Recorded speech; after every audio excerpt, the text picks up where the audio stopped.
Are you ready to test your knowledge when it comes to simple interest word problems? If you are, then this video is for you.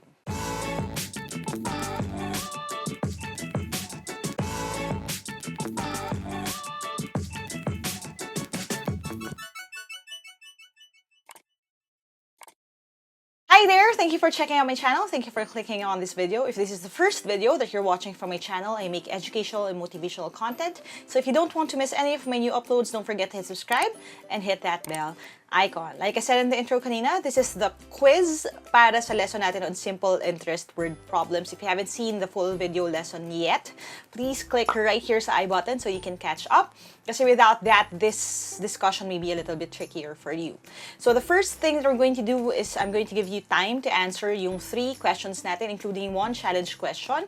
And then at the end of yung allotted time, I'm going to explain kung paano makuha yung tamang sagot. Alright? Now, just a quick little plug before we jump right into yung ating discussion. I just want to tell you about my Facebook page, www.facebook.com/Team Lyqa. If you want to reach out to me directly, find out how to get the reviewers, join the online or live review events, you can go to that page to find out more about what we do here in this channel. And if you want to support our cause, support yung ating goal to democratize education here in the Philippines, you can also get our exclusive Team Lyqa merch from shop.teamlyqa.com. Doon nyo makikita yung mga exclusive ating t-shirts, caps, and other stuff that you can buy to wear and show your support and your love for what we do here. All right?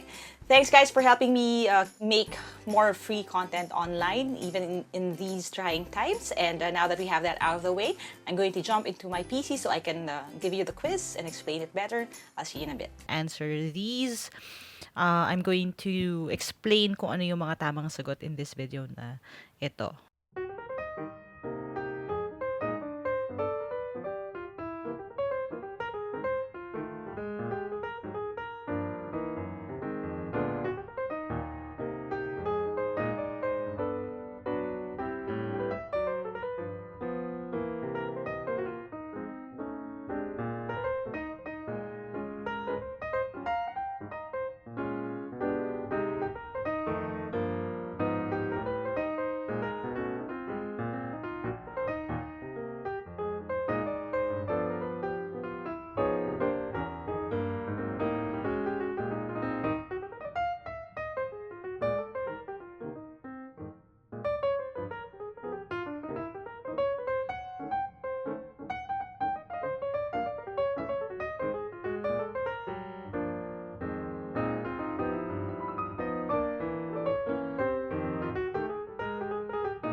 Okay?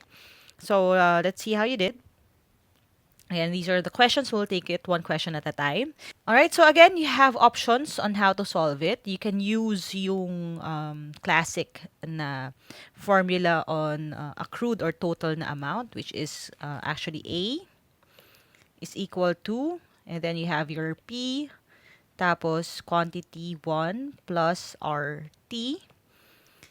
And all of this, again, I explained in the lesson video. So, you haven't seen that yet, pause nyo muna to, panoorin nyo muna yan. If you fill in lang natin yung information. Ang hinahanap is how much did she have in total after 4 years. So, yung A, yung accrued na amount, yun yung ating X in this problem. Now, yung P is the principal amount or yung puhunan niya. Ito yon yung 80,000. So, ilalagay lang natin dito 80,000. And then, 1 plus, ang R is the rate, the interest rate, which in this case is 2%. So, lalagay lang natin dito 2% or 0.02.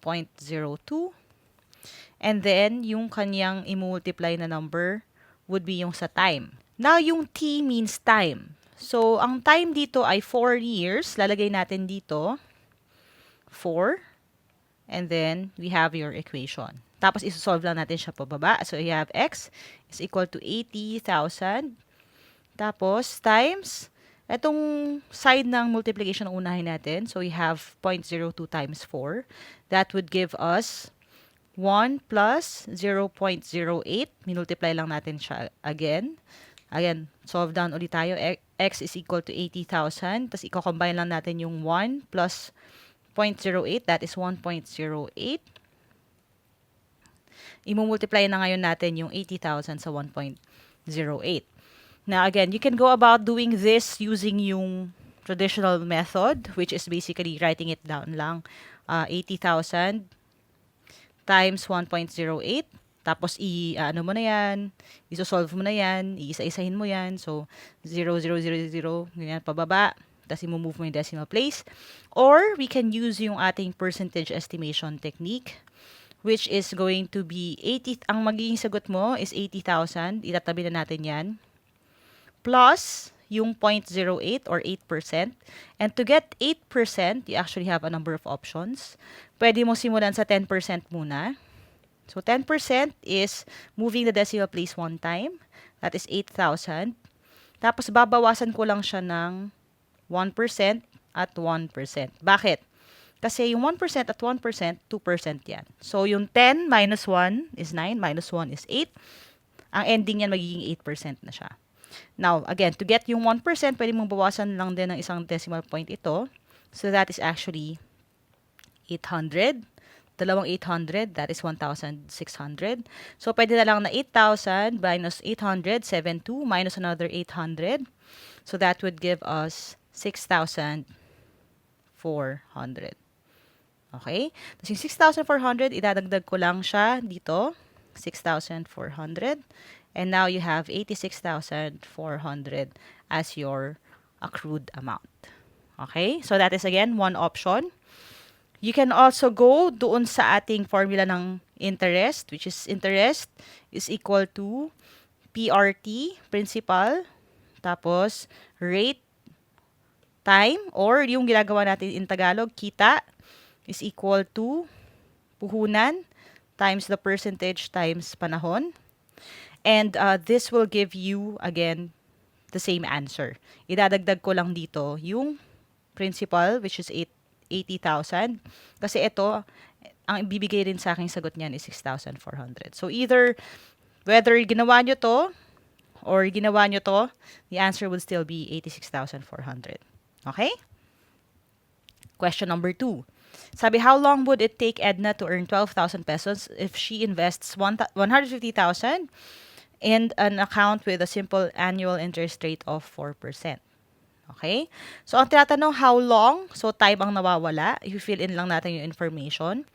Dahil ang pinag-uusapan dito ay yung kanyang in-earn, kinita niya is 12,000. What we can use would be yung simple na formula, which is kita is equal to the puhunan times the percentage times the panahon.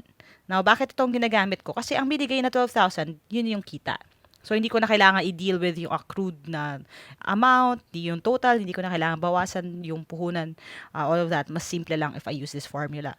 So, ang lalagay ko lang dito, yung information. So, you have 12,000 as the kita. Okay? Tapos, equals, yung puhunan natin is 150,000. So, lalagay ko lang siya dyan, 150,000. Tapos, yung percentage, this time is 4%.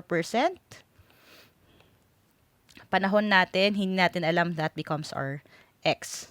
Okay? So, this will be, again, solving it down lang, 12,000 is equal to, ito na yung medyo tricky na part, kukunin natin yung 4% ng 150,000.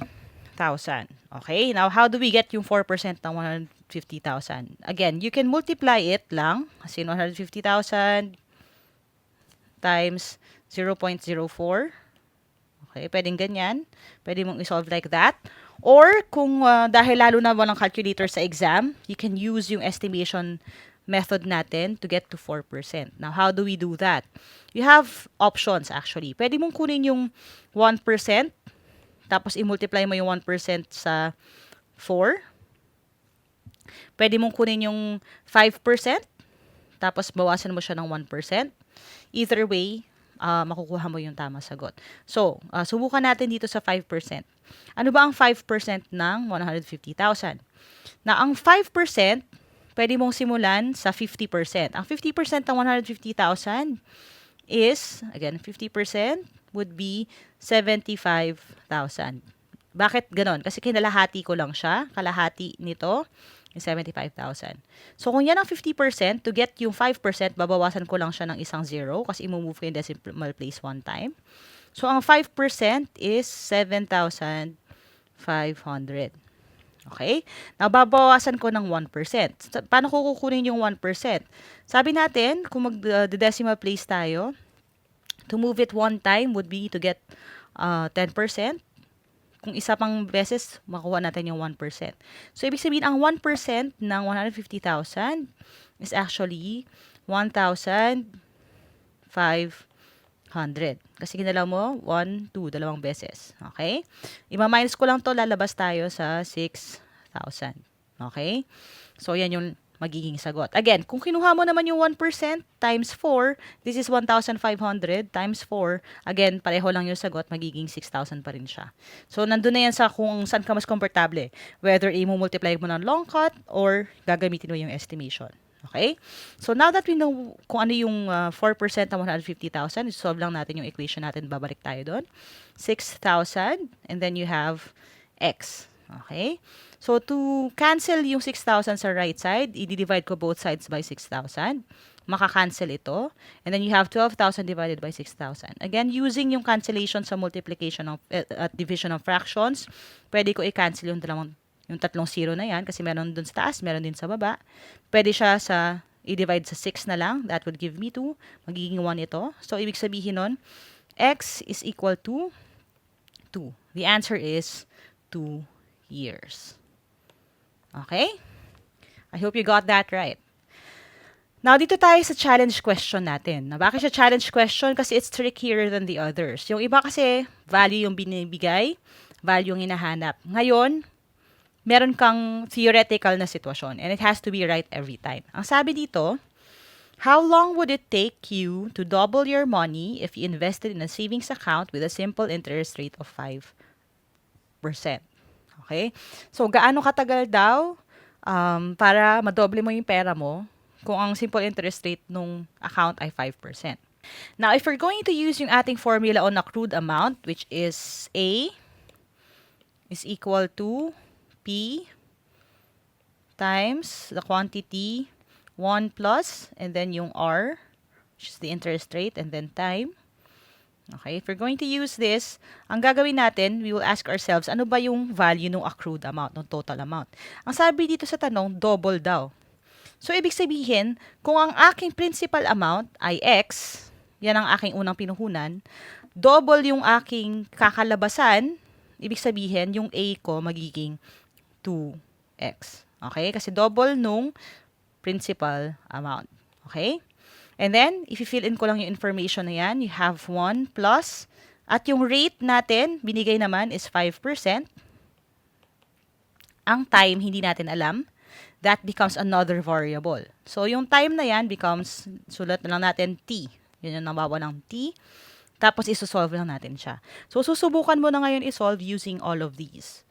Now, isolve lang natin, again, following rules ng algebra. So, we have 2x here on the other side is equal to x. Tapos, ito muna isolve natin. Ito muna ang pagsasamahin natin. So, we have 1 plus 5% of t or 0.05 t. Okay? Now, ang gagawin natin next would be to just solve this. 2x is equal to, tapos yung x na nandito, i-distribute natin sa magkabilang side. Kasi hindi ko sila pwedeng pagsamahin dahil hindi sila magkapareho ng last name. Ito yung rules natin sa addition ng terms. If you haven't seen yung series ko on algebra, ililink ko na lang din sa taas. Kasi yun yung mga rules na gagamitin natin dito. So, you have x times 1 or x na lang plus, and then you have 0.05 tx. Okay? Now that we have this, i-move ko lang yung x muna sa kabilang side. Okay? Just so, para mas maging simple siya for me. Kasi ito, nakahiwalay na siya. Pwede ko na siyang i-move dun sa kabilang side.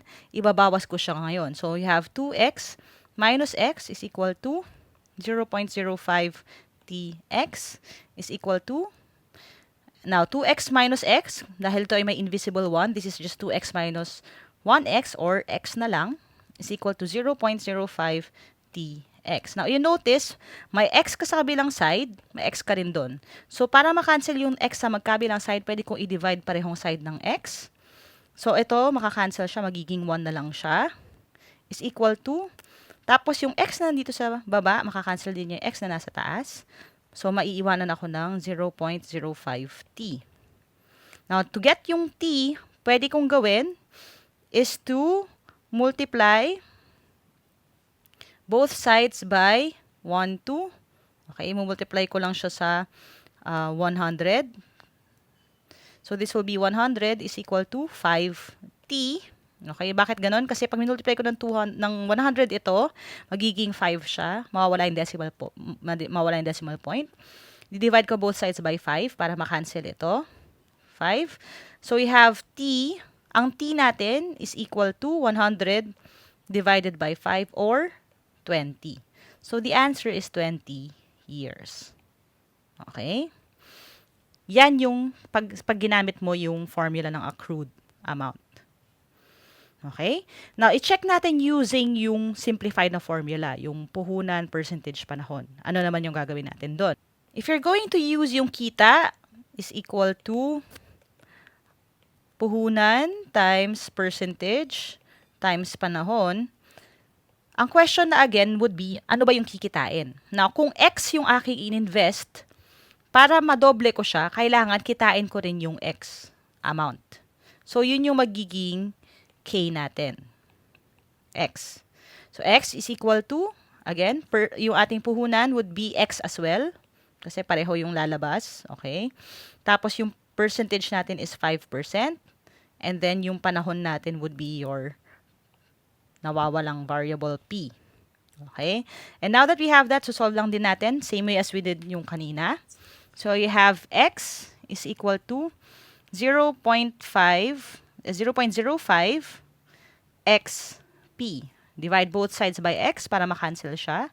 So, you have 1 is equal to, kakancel din natin yung sa kabilang side, 0.05p. Okay? And again, mas mabilis lang ng konti. It's the same na ginawa natin kanina. Pwede nating i-multiply by 100 both sides. So, this becomes 100 is equal to 5p divided by 5. P is equal to 20. So, the answer still is 20 years. Pareho lang din yung sagot. Okay? Now, another option would be for you to invent a number. So, kunyari, pwede nyo i-imaginein, kunyari, ang puhunan ko ay 10,000. Gaano katagal para kumita ako ng 10,000 uli? Kung ayaw kong mag-deal with X's and P's, pwede mo yung gawin. So, ang pwede mong gawin would be 10,000 is equal to 10,000 times 5% times X. Pwede nyong gawin ganyan. Since ang tanong naman is just to double your money. So, kahit magkano yung ilagay mo dyan, pwede mong isolve using that. Again, you have a number of options, okay? Now that we answered that, I hope na katama kayo. I hope kung hindi nyo man natama ngayon, naintindihan ninyo. I'll be posting more examples on my Instagram account. So if you don't follow me yet, follow me at Lyqa Maravilla for more of those. I would love to see your name pag nagtingin ako doon ng kung sino yung mga tama ang sagot. Okay? So again, follow me at Lyqa Maravilla for more examples sa quick quiz function doon sa ating story, sa Instagram stories ko. Okay? Alright, I hope you learned something today. If you did, click thumbs up. Make sure that you share this video with your friends, lalo na kung mag-exam din sila. That way, mas marami tayong matutulungan. And as always, if you want to reach out to me directly, get reviewers, join the online or live review events, or find out more about yung mga upcoming announcements natin sa marami pang free content for you, you can go to www.facebook.com/Team Lyqa for more information. Thanks guys for watching. As we always say sa team na to, never stop learning. Adja, kaya niyan. I'll see you in my next video, and bye for now.